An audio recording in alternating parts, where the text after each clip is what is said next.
All right.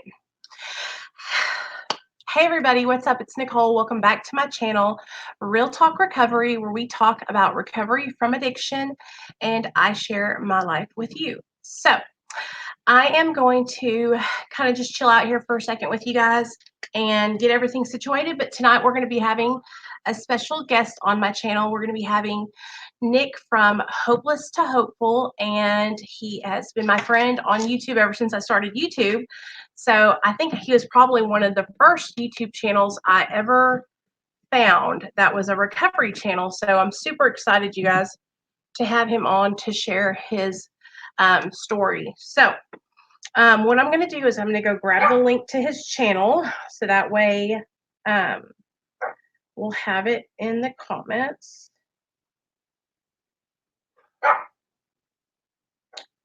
Hold on, Jetta. Okay. All right.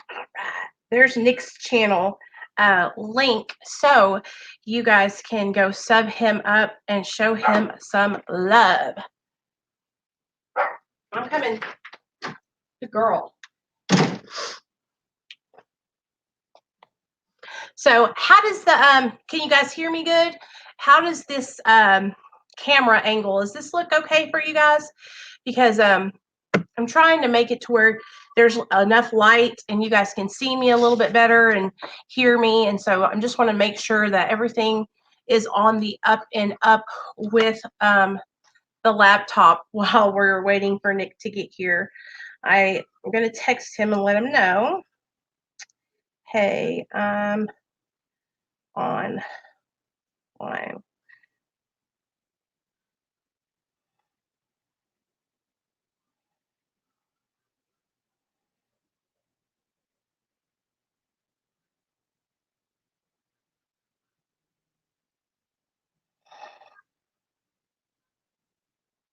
Okay, so we'll see how that goes. So you guys, I know a lot of you guys are heroin addicts, and actually, you know, I've only used heroin about maybe 10 times. When I was using drugs here in Arkansas where I live, heroin wasn't really available. So what I always had to use was, you know, Roxy's, and I would chop, you know, break them down and shoot them up. So I really don't have a lot of experience with heroin. The couple of times that I did use heroin, I was a IV user, but for the most part, I was an IV user of Roxy's and Roxy's, Dilaudid, morphine, any kind of like pill that I could break up. You know what I'm saying? So here's the thing. What we're going to do is we're going to wait for Nick to get on. Okay, cool. He'll be here in just a second. So that's awesome. So we're going to wait for Nick to get on. And while we're waiting on Nick, how's everybody doing tonight? Are you guys having a good Monday? I went to work this morning, you guys, and I was booked. I had so much work to do during the holidays. Like I get really busy at my job. And so I was getting it, staying busy. And then I came home and I've been kind of preparing. I did my makeup so that way I would look like I was all pulled together and, you know, have this interview going on. I'm super excited. I love getting into other people's stories, you guys. Like, it inspires me and helps me stay sober when I get to hear other people share their experience, strength, and hope. So I absolutely love it. Like, whenever I first started going to meetings, when I first got sober, my favorite meetings in the whole wide world are speaker meetings. And I like going in there and getting to hear, you know, people's how they got sober and what it took for them. Because I feel like for all of us, it takes something different for each person. Like for me, it took my son being taken, and it took me being held accountable for me to get sober, you know? And so I know that for certain people, it takes certain, you know, steps. Rock bottom is different for everyone.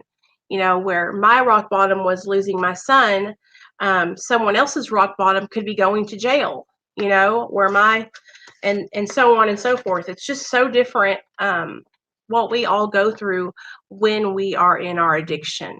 But we all have so much in common that we struggled, you know, and that a lot of the times when we're struggling in our active addiction, we feel like we're all alone. We think that there's no way out and we feel hopeless, you know. And actually, that is the title of Nick's YouTube channel.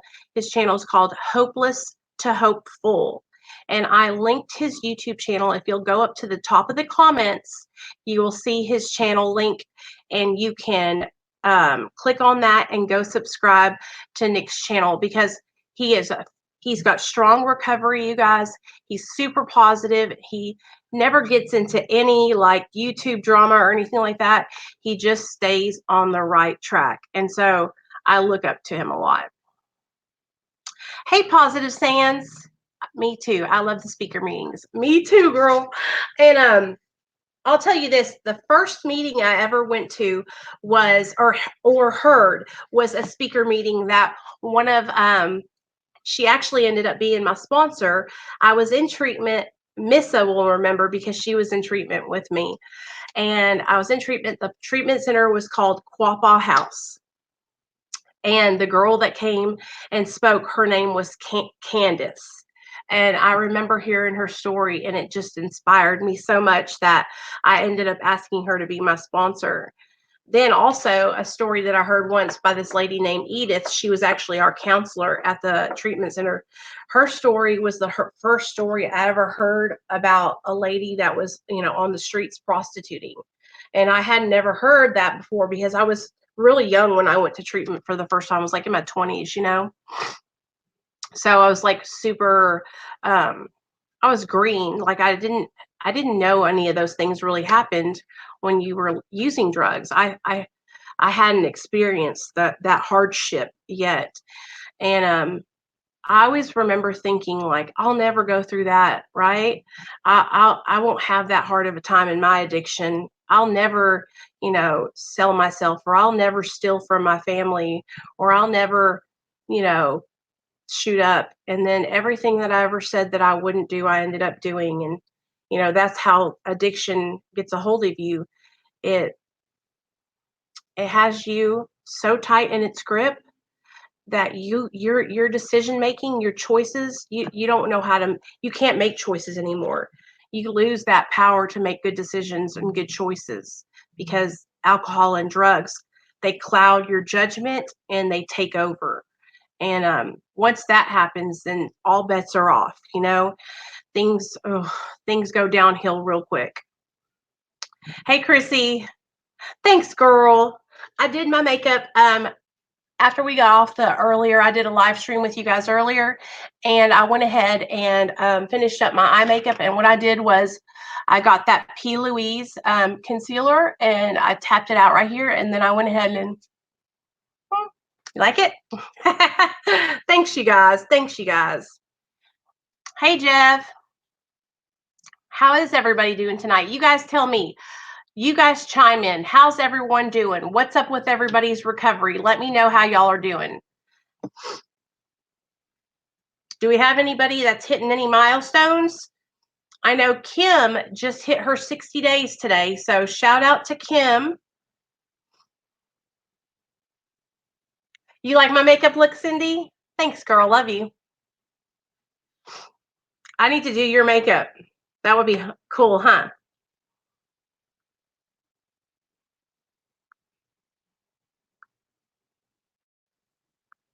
60 days. I'm going to put that in here so that way when she comes in, she'll see it.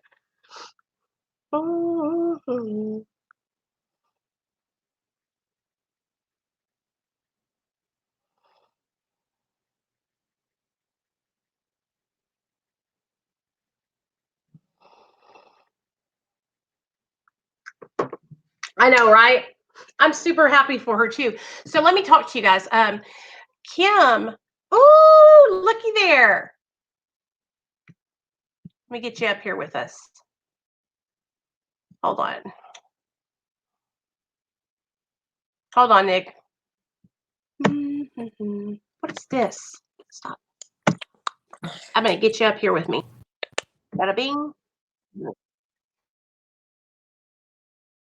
Okay, can you hear me?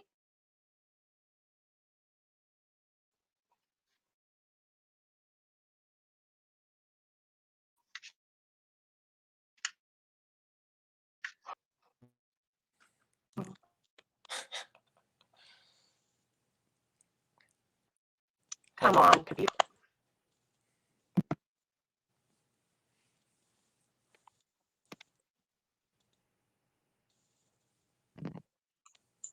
Can you hear me?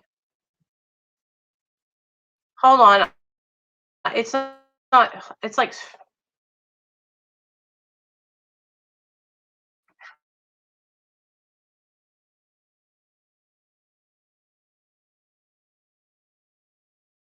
give me the one day that hold on. I'm trying to get you the screen, but it's like freezing up for some reason. Oh, gosh, this guy needs. Okay. Come on, computer. Don't give me help. Come on.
Boom.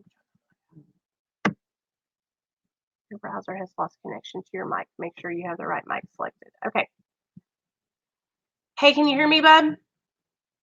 I see you. I know. Hold on. Let me text you. I don't know what's happening right now. I just had practiced it and it was doing so good. Okay. Hold on. Oh, there you are. Okay, good. Yay. Sorry, Nick. Okay, here we go. Boom. All right. Yes. Good. Sorry about that. It's all right. Okay, hold on. Let me do this, and that way, bam, bam. Now we're good to go. Welcome to my channel, Nick. Thank you so much for coming. I am totally going to give you the floor. We want to know all about what it was like before you got into addiction, what it was like during your addiction, and what it's like now in your recovery. Okay, great. Well, thank you for having me on. I really appreciate it. I have one question before. The chat button down at the bottom, is that, if I hit that, can I see people that are commenting? Yes. All right, I wonder if I should click that or not. Let's hit it. Uh-oh. All right, you know what? Oh, live comments. There we go.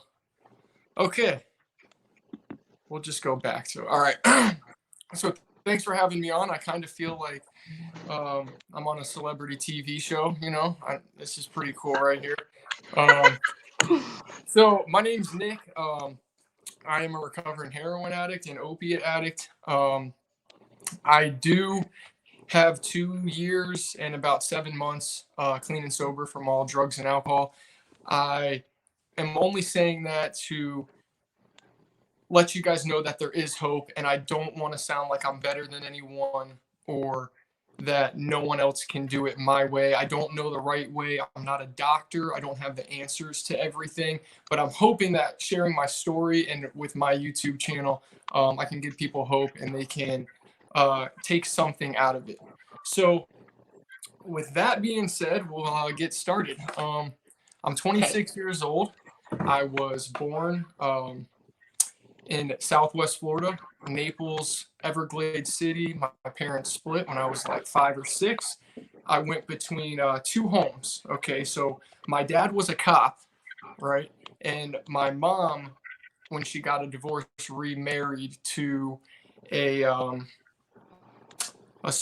guy in Everglades City that was got arrested for smuggling drugs. Okay, Wow. so um, I have family members that watch and stuff like that. So if you're out there, I love you guys. I try not to talk too much about it, but let's just say that I lived a crazy life on one side on the weekends or weekdays, and then on the other side, I lived this Christian by the book style life, or lifestyle. So I Mhm. could really blend in to be who I needed to be in different situations. Had two older stepbrothers, an older stepsister, two half brothers. So we were always doing stuff. It was crazy. Swamp buggies, airboats, always outdoors. I hung out with older kids. Um, so growing up, I played a lot of sports, obviously. Basketball, football, baseball, karate, just a ton of different things. And that was like my my outlet.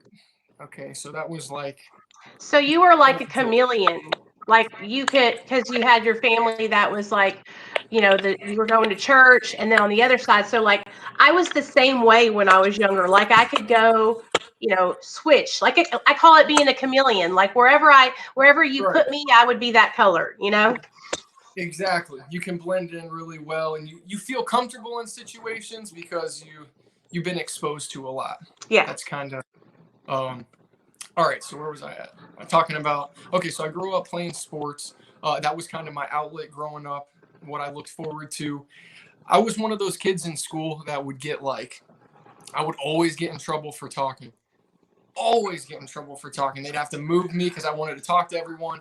I guess you could say ADD, ADHD. I'm not sure because I was like wild. So my parents put me in sports obviously early. Um, so I did that all the way to high school. We'll fast forward here. Um, Sophomore year, I started drinking, smoking weed. I was on the basketball team. I wanted to belong. I wanted to be a part of the team. I started going to parties. We got our driver's license, drinking, smoking, and that continued to junior year, and that continued to senior year.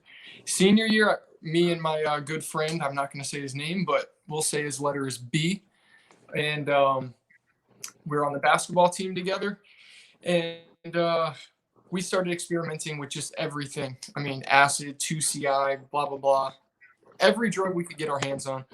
And my friend broke his leg on the football team. He got prescribed oxycodone 5 milligrams or hydrocodones. I could not remember for the life of me which one it was, but he offered me two of them.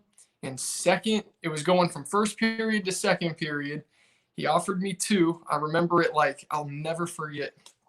I ate them, and I'm sitting in marine biology class, and I get this feeling of like no anxiety, no fear, and I felt like I had this purpose for life, and I loved it. Like I loved class. I was like, this is the answer to my life. Like this is it, and I felt like really like I belonged. Like I don't know. Some people might say it's like a warm hug from God, or they feel like they're like in a warm blanket. But all that put together, that's pretty much how I felt. I had energy. I could focus, and so that went on. I went to my house later that day. I found 3 or 4 full bottles. My parents never ended up using them.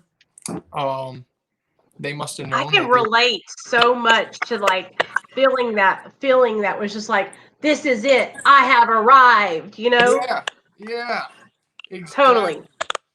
Um, so of course, the same day I went home, I found the 4 bottles, and they were all different types. There was hydrocodone, Vicodin, oxycodone, and so I started taking 2 of them, and I'd bring 2 to my friend B, who was on the basketball team as well. And from there, that progressed to 2 every day, Monday through Friday. I only took them in school for some reason. I never wanted to take them on the weekends.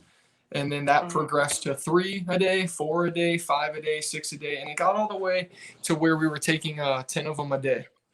And then we ran out after like 2 months or so. And when we ran out, I personally never experienced any withdrawal symptoms. I don't know if it was Uh-huh. because I was taking the pills and then every day I would go play basketball for 2 hours, part of the team. And I was sweating stuff out and being active. But I don't think I physically got dependent on them while I was in high school. So I didn't think there was any problem. Like, I personally never met anyone addicted to pills. I didn't know of anything like detox, withdrawal, none of that. So I move on. I go to college for a year down in the Keys, Florida Keys Community College near Key West. I wanted to be a master scuba diver. And, well, that didn't happen because I just partied and I didn't go to any classes. Um, I was smoking a lot of weed, acid, mushroom, DMT, cocaine, ecstasy, pretty much every drug besides heroin and opiates and meth. Um, I did that for about a year, right under a year, and I noticed that I wasn't going to class. Mhm. I wasn't doing anything, so I decided that I was going to go back to where I was from, Naples. It's really wealthy here where I'm at. Like, look it up on Google for anyone out there, Naples, Florida. Uh-huh. Really, really wealthy. Um, I thought I was going to become a realtor and I was going to like sell real estate and I was going to be the biggest millionaire and I didn't need college and blah, blah, blah. So I came back, I got my real estate license, and I was still 18, 19 at this time. Nobody would trust me whatsoever selling their home.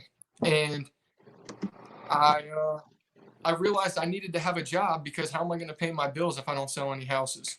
So from there, this is kind of where it starts taking off. I went to a steakhouse, Fleming Steakhouse, like a higher end one, and I knew Mhm. a hostess there, and her boyfriend was, we'll say his name was CB. This big dude, 6'6", 6'8", like black and Cuban, and he was like the first real drug dealer I ever met.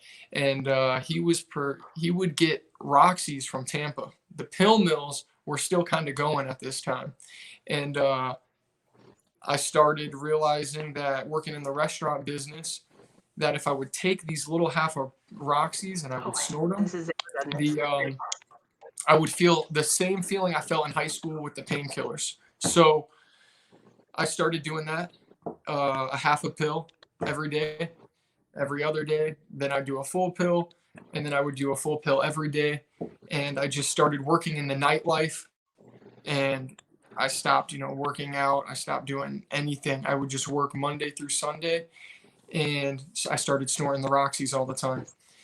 So at this point, I didn't do a Roxy for 2 days, and I realized that I didn't feel right. Like, I was at work, I was putting ketchup in these little cups, and I felt like my bones were literally falling, like they were cracking. Like, it hurt so bad, and Yep. I couldn't understand what was going on because none of my friends and people I knew did pills or did opiates. So I never was told that you could get addicted to these things. So when I stopped taking them and I started getting sick, I was like, is this the flu? I don't know, but everything's killing me. I'm sweating, I'm cold.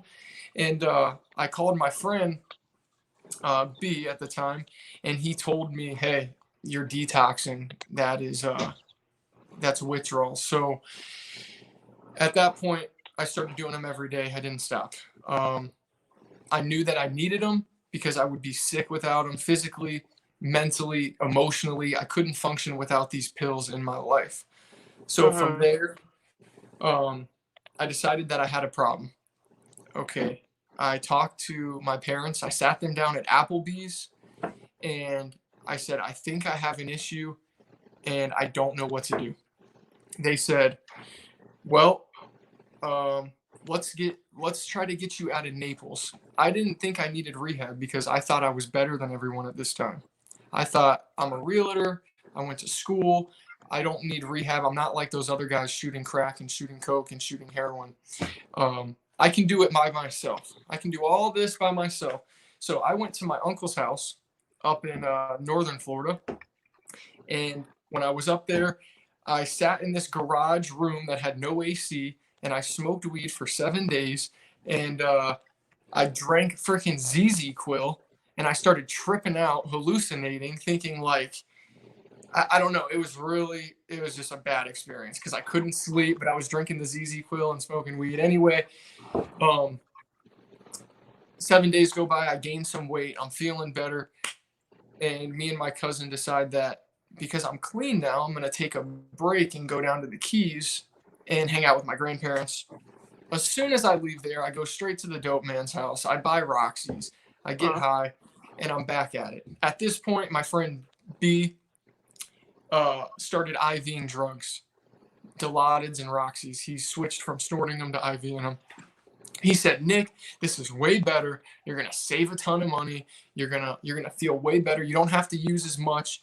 And I said, oh, I'll try it one time. So in the Walmart parking lot up on North of Mockley Road, where I'm at, I shot up for the first time a Dilaudid 4 milligram. I loved it. I felt the rush go through my whole body. And from there on, I did not ever go back to snorting drugs. It was IV from that moment forward. So um, I tried to get sober the first time at my aunt and uncle's. That was the geographical change. Mhm. Then I came back. I started IVing drugs. From that point, I kept using for a couple months. I'd say probably 6 months or so. And we found out there's a drug called Suboxone. Okay. I went to the doctor and I said, I have a problem. He prescribed me 3 8 milligram strips a day for 30 days. And then he also, on top of that, prescribed me Xanax, the 0.5s. Together? So, yeah, together. Wow. Ended up, this guy got arrested. It was like a big pill mill operation. But I Oh. went to it, like, because I wanted to get on the Suboxone. So he prescribed me 3 of them a day. I was not ready to fully commit to being sober. So I would take the Suboxone when I didn't have money to buy the pills, and then I would save up money, get off the Suboxone, use. And I would do this flip flop back and forth, back and forth. And my brain, like, I don't know the chemicals or what, from going back and forth, I became so depressed and such in a dark state. And I hated Suboxone. And I thought it was all, Suboxone's fault. And I started blaming the medication. And I started selling my medication, of course, and trading them to get pills. And I didn't take it the right way at all. Um, my last 2 months, though, before I went to my first treatment center, I Mm. did take Suboxone. I would take like 2 or 4 milligrams a day. And I did that for about 2 months. And then I tried to get off of it by myself. Not a taper plan, just jumping off. Bad Mhm. decision. Really bad decision. I got so sick, and it wasn't like a 4 or 5 day thing for me. It was constant. Like it just felt like it was never going to get better. So at this point, I had insurance. I was like 21, 22. I went into my first treatment center in Jupiter, Florida, on the other coast. Um, at this point, I still thought I was better. And I just needed the drugs out of my system. I would tell them I have a job, I went to school, I just need the drugs out of my system. And once they're out, I can not do them ever again. I don't need a program. I don't need AA. I don't need NA. I don't need you telling me what to do because I'm better than you and I'm smarter than you. So, boy, that was wrong. So I went to the program. I got off the Suboxone. While I was in the program, I had my friend. We were allowed to have our cell phones because this is one of those rehabs that was $30,000 for a month. Mhm. And when I had the cell phone, I called one of my friends. He came from the other coast. He put 10 Roxys in a tennis ball. He threw it over the fence of the rehab. I got him, threw money back over. I got a couple people high at the rehab, and I left. I never got caught. And I went straight back the next day, smoked a bowl of weed, and then was right back to doing the pills again. So from there, I go to the Keys, and I decide that I just need to do another geographical change because that's gonna work this time. I go to the Keys. I find myself driving back and forth to Naples to get pills. I worked at Domino's. I worked at Publix. I worked construction, and I would drive back and forth. And one of the days when I was driving back, I was going 85 miles an hour on Alligator Alley, and I crashed my car um, right into the canal. Okay, Wow. so I was driving, a car stopped in front of me. There was a car behind me and a car next to me. I'm driving. Well, I did take some medication, Xanax, and I was detoxing. So who really knows if they stopped or not? I don't know. But I, Right. I swerved to the right. I jumped the curb. I land into the canal. I'm kind of like unconscious, knocked out. The water's filling up, and I wake up, and the water's like about at my knee. I couldn't open the door, and I'm freaking out kind of at this time, but at the same time, I'm like, chill. It was really weird. So I said, okay, well, first thing I got to do is get my wallet because if I don't have that, I'm not going to be able to get my pills.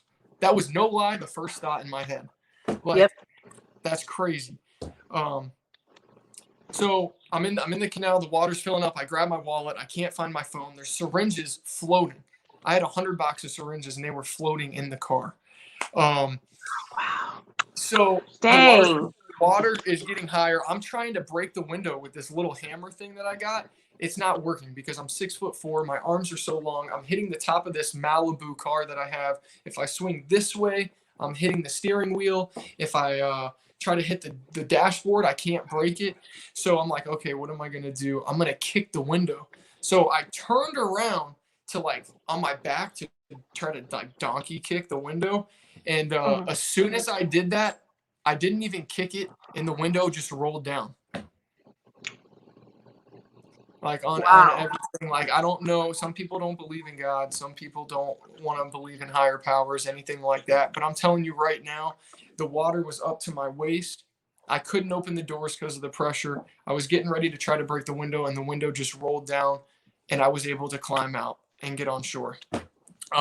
From there, I actually didn't That's a finish miracle. You know that was literally God a doing for guy. you what you couldn't do for yourself. That was Mhm. God. That I believe that 100%. For sure, for sure. It really was. And I'm trying to tell the story the best I can. There's just so much to it. I hope You're am I doing doing good great. on time? You're Okay. doing great. You're keep on going. All You're right. doing great. Okay. Okay. So from this point, my parents were like, Nick has got a problem. Like we got to figure this shit out. And I never got into trouble with the police. I was able, my adrenaline was flowing. So like when they did the sobriety test and everything, like I was on it. I blew clean, everything.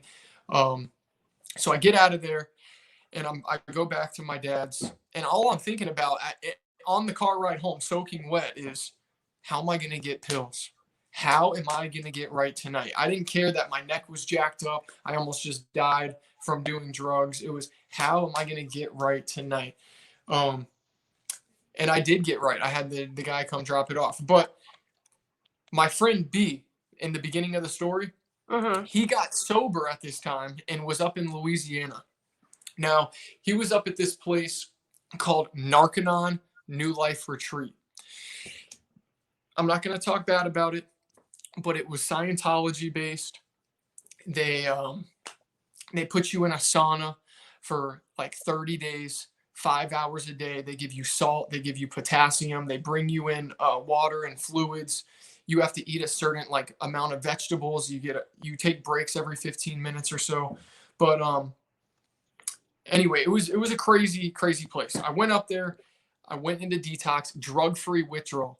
They just give you vitamins and this calcium and magnesium drink, which was nasty. It was called CalMag. Mhm. Disgusting. But it does help your bones, calcium and magnesium. It does help when you are detoxing. Anyone out there, look into it for sure. Do your research. But I went there. I did my first drug-free withdrawal, and I got all the drugs out of my body. I was clean for like 90 days.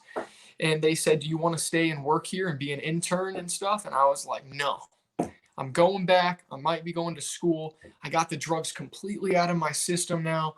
I don't need you or this program. I just want to get out of here." So I go back. The day I went back, I was on the plane going back, and I was like, "I need a shot." You know what I mean? Like I need a shot of alcohol. And I was drinking. I get back to the house. I have my graduation plaque. And the next day I called the dope man, and I took a Roxy and I broke it down on my graduation plaque. And I was like, "I'll show you guys." And I snorted the Roxy on my graduation plaque. Like, how freaking, I think about that now and just like, oh man, it's kind of crazy that I did that. Yeah. And I know what you mean though. Like I can totally understand what you're saying though. Like you just got out and went through the whole program, and then it's like I don't know what we think when we do stuff like that, but I've done the same things, like taking a page out of the Bible, you know what I mean? And yeah, used it to roll a joint with it. It's just like, what the heck? I know, and I don't know if it was my rebellion and my ability to say I'm better and I can do this by myself, or if I haven't been through enough pain to where Mhm. I I obviously did not want to stay sober. And 20 it, the rule with this rehab in Louisiana was if you relapse within 30 days and you want to come back, you can come back for like it was like $2,000 or something like that because this rehab was kind of expensive. So 20 days go by. I'm doing pills every day. My parents notice, and I'm living at their house because I don't have any money or job. And I decide I'm going to go back. I'm going to go through the program again. I'm going to be an intern. I'm going to work there. And I did. I went there. I completed the program. I was really cool. Like I followed the rules, everything, and I became an intern. And then they sent me to culinary school because I wanted to become a chef, a sous chef. So what is my freaking luck? I go to this culinary school. I'm living at the rehab still. I go there. I pass the class. I'm waiting to get picked up. I go to the Kmart, abandoned Kmart in Louisiana, in the Denham Springs, like in the hood. Mhm. I'm sitting down on the bench, and I'm like, I look to the right on the floor, and there's cigar butts. And I'm like, oh, someone rolled a blunt here. And then I look to my right, and there's a fat nug of weed sitting on the bench. I'm like, you got to be kidding me. So I'm sitting there in my head. I just went through this program twice. There's this weed. I never really had a problem with weed. I can smoke this. And I'm sitting there with this internal battle, like back and forth, like, should I do it? Should I not? Should I do it? Should I not? And of course, I'm like, oh, screw it. You know, I get the cellophane off my cigarettes. I wrap it up. I put it in my sock. I go back to the program. I put the weed in, like, I throw it like out of the car into this little place when I get out of the car into the dirt. And they search me. They piss test me. I walk back around the building. I grab the weed. I put it in my sock. At this time, I'm an intern. I'm making sure everyone's where they're supposed to be in the program. I'm making sure they're in bed on time. I'm making sure that everything's running smoothly. And it was nighttime. I decided to go behind the dumpster and smoke it. I'm high as hell at this rehab. Like I smoked the whole thing. I'm like making sure everyone's where they're supposed to be. So high out of my mind.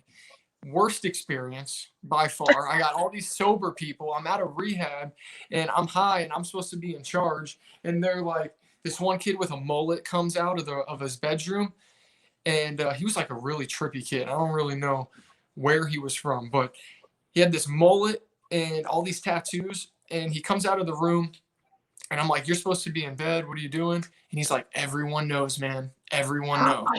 And I'm like, but he would say weird stuff like that. So like I was like, is he know I'm high? Then I start tripping myself out.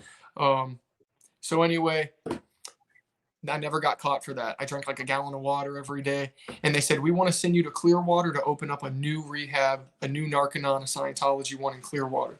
Okay, great. I go down there. I'm a sous chef. Things are going well. I get my car back. I start saving money. I'm not smoking weed or anything. As soon as I get my car and save money, I go back to Naples on my day off. I buy like 10 Dilaudid, and I start getting everyone high. That's all the other staff members. I got like 6 other staff members high. And we didn't get caught for the first like month or so. Then I did it again. They noticed I was high. They wanted to piss test me. I kept a bottle of pee in like this vape juice, like the glass vape juice containers. And I was shooting so many Dilaudids that like obviously they could tell.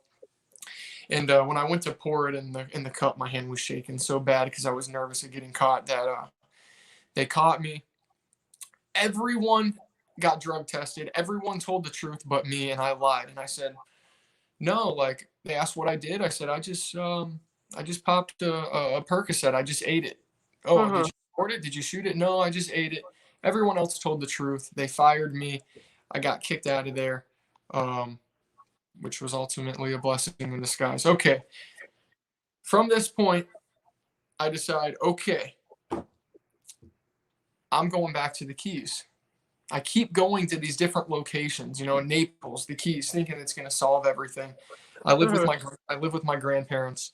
At this point, I'm working at Domino's, and I find out that my manager is going through withdrawals one night at like 2 a.m. He's going through withdrawals.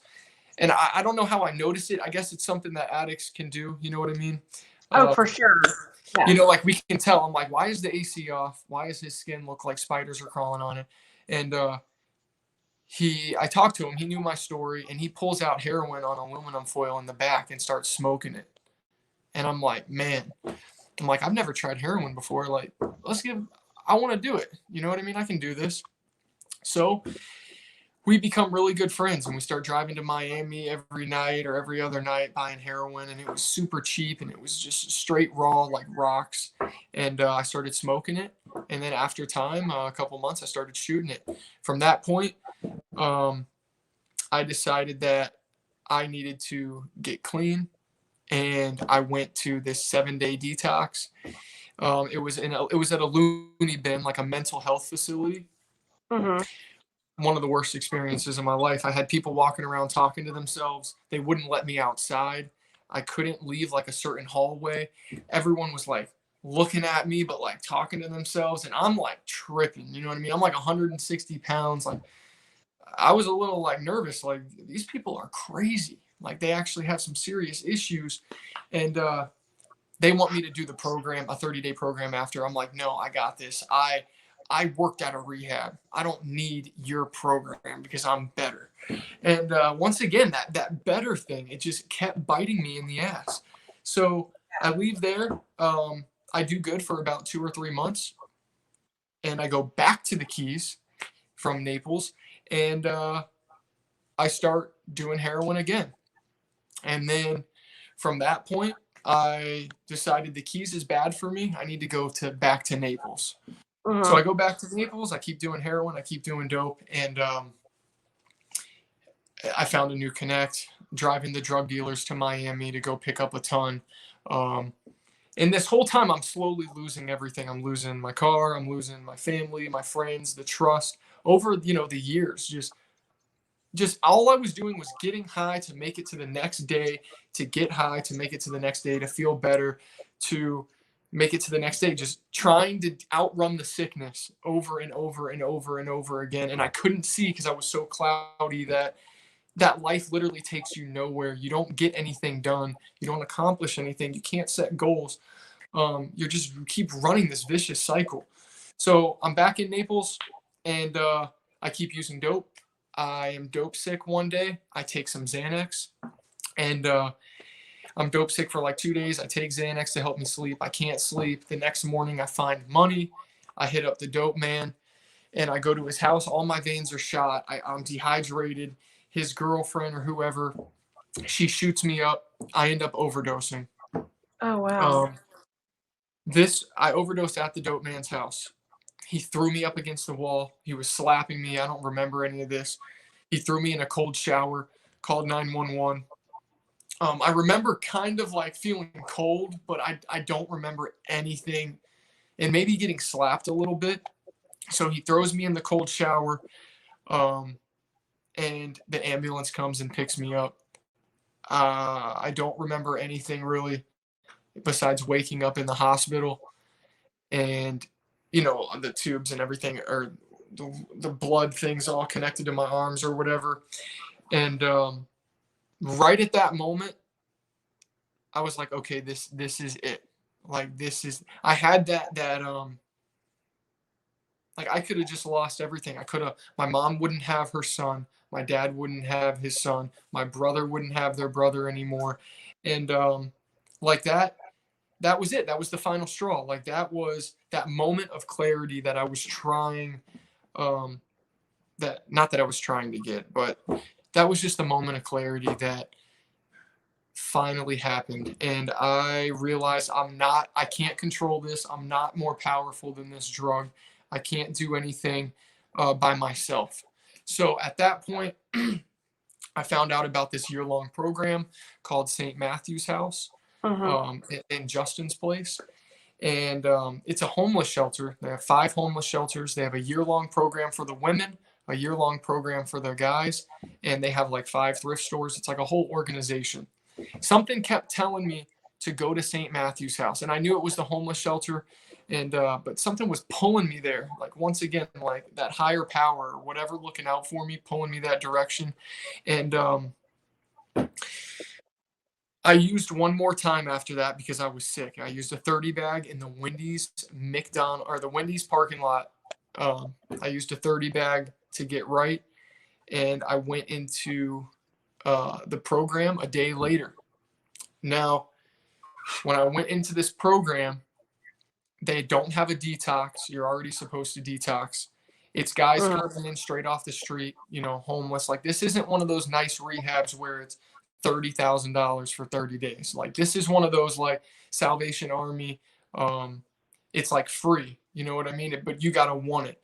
So they called me in. The first thing you have to do is you sleep on the floor of the homeless shelter for a week. You sleep on the floor of the kitchen homeless shelter in the homeless shelter, and you serve the homeless people food. From there, if you stick it out, the next 28 days is called motivational track. What you do is you feed the homeless, you go to class, you feed them breakfast, lunch, and dinner, and everyone that you're in the program with everyone comes in at the same time. So every month there's a new group of guys that come in. So we had our group of 13 guys, and that was our mod. So the first 28 days, you're with your mod and the motivational track to see how bad you want it. Um, I think about 4 or 5 guys left. They didn't want to stay. They didn't like it. It was faith based and 12-step based. Um, they didn't want it bad enough, I guess, or maybe it wasn't the right time for them. So from there, you go out to a hotel in the middle of the country for 6 months, and each month or each 28 days, you switch to a new mod. So the motivational track in the beginning is mod 1. Then you go to mod 2, 3, 4, 5, 6, 7, all the way out in the hotel. And that's every 28 days, but you stay with your initial group of guys. You eat breakfast, lunch, and dinner with them. You do classes with them. You do work with them. I worked in the laundry. You could work in the kitchen, all different things. Because you're So operating. y'all are like growing together and helping each other and like Yeah, cool. exactly. And that hotel that they have is actually operational on the second floor. It's a real hotel. I mean, the whole thing's a real hotel, but the second floor runs as a hotel. The third floor is the rehab. So you have guys working in the kitchen, you have guys working in the laundry, you have guys working in the garden, outside, maintenance, the coffee ministry. They had like ministry was the name of all the different things. So from there, I went through, you know, you start building a bond with these guys. Some guys get kicked out, and I'm 6 months in, And I'm realizing, I'm looking back on this program, and I'm looking at I'm looking at how much more clear-minded my brain is. The longer I get away from these drugs, the more clear I can look back and see like how foggy my brain was, because you don't really notice it too much when you're 20 days sober or 5 days sober. It takes a minute to look back and be like, wow, I was really fogged. Like my head is still clearing, my brain is still rewiring, my brain is still recovering. So I left the hotel, and from that point, you go into transitional living, which is mod 8, 9, 10, 11, 12, and 13, because it's every 28 days. There's 13 mods. You complete the program, you're done. Transitional living, it's apartments. You're still with all those group of guys. You have to work at the organization, St. Matthews, whether you work in the thrift store, whether you work in the car wash, whether you work in whatever, another thrift store, the kitchen, but you have to work part-time. Then they drive you back, you go to meetings, and you transition into society. That's the part that was really beneficial for me, was managing money with a part-time job, keeping accountability with all the guys, transitioning back into society to where I wasn't just in rehab for 30 days and then thrown back into the real world, with all your problems and issues. That's amazing. That's what I think, that's the way it should be. Like Mhm. it should be, I'm telling you, like 90 days are the at least 90 days in treatment. You know what I'm saying? At least. If you can go in there for a year, but just like you said, like a bunch of the guys left at the beginning, like you have to really be willing and ready to get sober. And that's going to kind of show you who's there and willing to, and ready to get sober, because the Yeah, ones who are not aren't going to stay. exactly. And it was honestly the best program. If anyone out there is looking for help, it was like, I don't know how it is now, if they changed it, if it's $500 for a year, but it was free. Okay? Like there's not many places like that. And so when we train, so anyway, just hit me up or hit up Nicole, and I can give you guys all the information if you're looking for something. Southwest Florida, you get like a year-long program for almost free. It's like beautiful. Um, Yeah, that's awesome. and the opportunities and the contacts, but I'll get onto that in a minute. So we're in the transitional living. I'm going back and forth to work every day. I'm working in the thrift store. Then I become a peer mentor, kind of like the intern at the other rehab I was at, where you drive, you help the guys, you create the schedule for them. I did that for a month, because when I was in the thrift store selling furniture, I decided, why don't I start a moving company and move the furniture from these thrift stores to people's homes, because St. Matt's doesn't have a delivery system. So I actually Mhm. went and talked to the CEO. He said, Nick, we will back you 100%, and we will push your company and push your cards. So I talked to my dad. He was retired at this time. And we went to Wells Fargo, and we tried to get a loan to get this truck and start this business. And there was a long process, but ended up getting it. And so my last 3 months in the program, when you're allowed to have full-time work, I was trying to run this company. And we got the truck, and I was working with my pops, and we were running this company and doing deliveries. And it was great because I still had all my support networks when there was hard days and bad times. I had all those guys I was living with and in the community with, that were supporting me and pushing me. I graduated the program. They had me speak on stage. I actually have my testimony on video, that I can put up one day. I just got to get it from them. And it was the best decision of my life, realizing that I can't do it by myself, giving a program and giving recovery a chance. And also, I learned a lot of lessons along the way in the past years of using. I can't smoke weed. I can't drink alcohol. I can't use any chemical substance, because I just go hard. Like I just go all the way. I can't just do something and then put it down. And I learned that everything I do, whether another drug, it always leads back to using dope. And I'm so grateful that I'm not in that dark spot anymore. And there is hope. You know what I mean? That life is great today. I'm able to uh, run the business, which is insane. I have my family back. I got my friends. I got new friends, a new group. I work a 12-step program. I go to AA every morning. I have a solid routine. I wake up at 4:30. I'm at the gym between 5 and 5:30. I do CrossFit, whatever. And then I go to my AA meeting. I eat breakfast. I work. I'm surrounded by all sober guys. I hire guys from the program that are sober coming out of the program. And it's beautiful. I mean, it really is. I take 10% of everything I make with the business and I put it in a special fund. And I buy the guys that are coming in the program off the streets. I buy them shoes. I buy them boxers, socks. I buy the women. Well, I don't buy them bra sizes and stuff because I don't know all that. But I have a girl that does it. My one of the guys that works for me, his wife went through the program. And she helps us get the girls stuff, and we give 10%. You know what I mean? If I make 4,000 a week, I give back because giving back helps me. That's what I try to do with the YouTube channel. Um, I'm not saying that for praise or anything. I'm just saying giving back No, helps me. I totally no, And it does. That's what helps you stay sober. Absolutely. right, and if I'm able to have the opportunity to make this type of money and live this life, I remember when I didn't really have anything in that homeless shelter program, and to be able to give back to the guys that need it is it's a blessing, and it feels really good to talk to them and say, you know, you can get sober. There is a chance. Follow this program, follow the people, follow your brothers, and it'll work.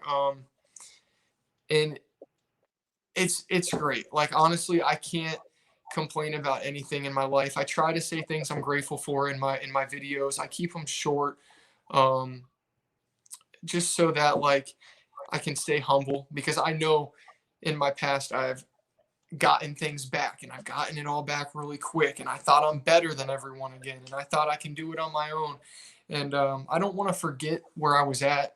I put that on the side of my truck. Don't forget where you came from on my business trucks, um, so that I look at it every day. I walk out to my truck. I'm getting ready for the workday and it says, "Don't forget where you came from," with Galatians 5:1, which is a Bible verse. It just talks about being set free from slavery, from the yoke of slavery. Um, there's like different versions of it, but for me, that means being set free from that addiction. I see it every morning when I walk out, and I try my best to work a good program. I have a sponsor, and that's pretty much that's pretty much it. You did, I'm so proud of you. You did such a good job. But I literally want to start. I was like listening and hearing you say that the window rolled down when you were in that car. Like it was like it was like I on my channel. I try to stay open minded about religion and all that stuff. But it was Yeah, like God was trying each time to help you, and you kept on going away. You kept on sliding to the left, and then he would pull you right. back over, and then you would slide to the left again. And Yeah, you have I see, like I feel like we're a lot alike because like we have so much potential and we're really smart, and if that's what kind of held us back is that we thought we were too smart for our own good. You know what I mean? yeah, Like that was the hardest thing for me, was to realize that I could not get sober on my own and that I needed to get help, because I did the same thing. Oh, I can handle this. They don't know what they're talking about. I don't need that. I was the yeah. same exact way. And my husband was the same way too. I So think I honestly I think it's everyone's got that a little bit of pride and ego to where you want to do it on your own to kind of show yourself and people like, "Ha, I got it." You know what I mean? Like right. I got this. But after being broken down so many times, I mean like really like what's the big deal with saying I can't do this, someone help me? You know what I mean? Like anything, just someone or something help me. It makes life so much easier. It makes the recovery process begin and it makes it so much easier for me. I can't speak about everyone, but I'm just saying that's what helped me. Um, Can I yeah, ask you a question? go ahead. what do you do now? Like if you get stressed out or okay, if something happens in your life, let's say you lost a friend or something tragic happens, what do you do to make sure that you stay sober? That's a really, really good question. I actually just lost one of my best friends, and I lost my grandfather, um, probably actually in the same month. I think it was last month or the month before last month. And what has saved me, and this might sound kind of crazy, but it is my routine that Mhm. holds me together for days when I feel like I can't make it. I follow the same routine. I wake up, I go to the gym. I instantly feel better after that. Then from there, I go to my meeting. Sometimes I don't want to go. I don't really like the people, or I don't like this, I don't like that. But I go and I listen. And I feel like that's how my higher power speaks to me, is through other people. And I don't, I don't like to get into all that stuff on my channel either, but I feel like following the routine and surrounding myself with good people and fellowship and talking about my issues now and sharing how I'm actually feeling, that has helped keep me sober in these stressful situations, and in these traumatic situations. The routine has helped me when I feel like I can't keep going. I just keep following that routine. I just make it there and I just do whatever they say, or I just listen, and I try to follow the same routine over and over. I hope that makes sense. Absolutely. That's I like tell everybody, I'm like, you have to get a plan, a set schedule for each day. And even at the beginning, like if you can have a set schedule for every hour, because when you're in your active addiction, a lot of the times what we do is we get bored and our mind's just wandering and we're like, hey, let's go get high. And so if right. you plan out each hour of the day, and I know that sounds monotonous, but it helps so much because it keeps you on task and keeps you focused on what you're trying to achieve, which is long-term sobriety, you know? Right. Well, when you're coming from that cycle of not knowing what to do sober and not knowing how to be sober, that routine, or figuring out what you have to create a new life. So, how do you create a new life when you don't know how to live that new life? So, you're trying to create this new world, this new life, these new friends, but you're starting from scratch and you don't know how to do that. I didn't know how to do that, and that's why that year-long program really helped me, and the routine really helped as well. And for people out there that may not be able to go to the year-long program, definitely figuring out a good routine would be crucial for staying sober, in my opinion. Yeah, So, for sure. Okay, so I want you to tell everybody about your YouTube channel and let them know, how they can find you if you have Instagram, all that kind of stuff. okay, so my YouTube channel is Hopeless to Hopeful. Um, I used to have a YouTube channel before, and I was constantly relapsing when I was in the Keys and all that. I documented everything, and Ryan Donnelly actually told me, he said, "Listen, man, like you really need to get sober and get some time under your belt before you start this channel and trying to help others."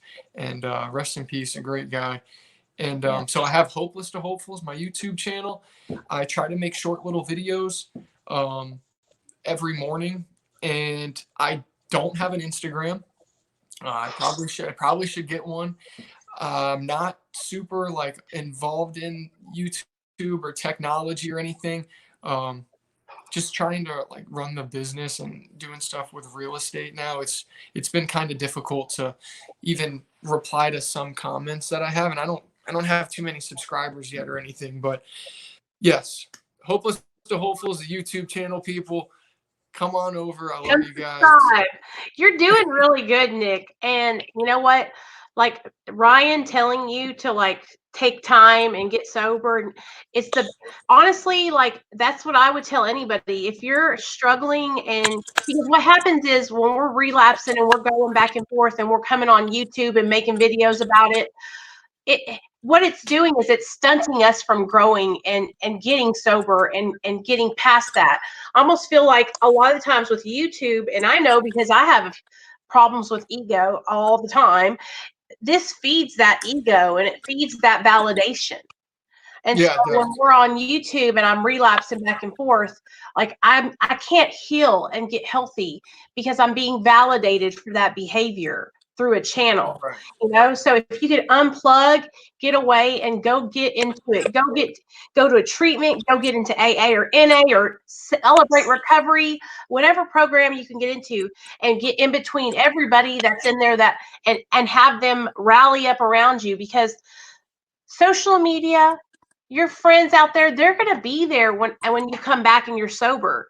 But if you don't Right. get sober, you're not going to be on, you're going to be dead, you know? And I think that's what's Exactly. so serious. Like, there's so many of us that are sharing our testimony and our recovery on YouTube. And one thing that we all need to keep focused on is that this is life and death. And if we don't stay sober, the next thing is death. So Mhm. I'm so proud of you. I'm so glad that you didn't die, because you're an amazing, amazing man. And whenever you get married and you have kids, I can't wait to see what you do with your life, because I just know it's going to be amazing. Well, thank you. I really appreciate it, and I appreciate the opportunity to come on here and talk with you and tell my story. And I think you're doing a great job. Keep it up, and yeah, it's crazy how much your channel has grown. But thank you. I can't say it enough. I appreciate it. You know And what we'll do? We'll do like a 6 month or a year like checkup, okay? And so you'll come back on and we'll do like a update or something, okay? okay, that sounds good to me. And yeah, maybe one day I can do an interview on my channel, but you can't make any promises at the moment. Okay. All right. I love you. I'm going to let you go, okay? All right, have a good one. I'll talk to you later, and I'm excited to hear about your big news tomorrow. Me too. Shh, don't tell anybody. I'll text you after I get done, okay? All right, I'm gonna look in the. Can I look Oh at yeah, this go ahead chat and read the while? comments and stuff. Everybody's saying, um, can you see the comments? Yeah, I can see him. My mom was saying, she was in there saying, something. Let me read it, because my computer is being slow today. They're Oh, talking. My mom says, you plan for success, you will be successful because you keep your goal in front of you. That's yeah. right, Mom. Well, thank you. That is very true. Heart's love is she's I can't say she or he, but they're awesome. Cindy and them. There's a lot of people that I notice are strong followers on the YouTube channels, Yeah. or at least my channel. But wow, that's pretty cool. That's a lot Okay. a lot of people in the I'm chat. taking you All out right, of here. Love you. Bye. bye. See ya. Okay. Let's see what we got here. I got to end this. Leave. It's so, there we go. All right. End that. I hope you guys enjoyed that. Please go subscribe to Nick's channel, y'all. He is the real deal. He is the sweetest. He's got strong recovery and he won't steer you in the wrong direction. So go subscribe to his channel. I will see you guys tomorrow for my secret reveal. And then I'll see you Wednesday with Jason's story at 7 p.m. Central Standard Time. Love y'all.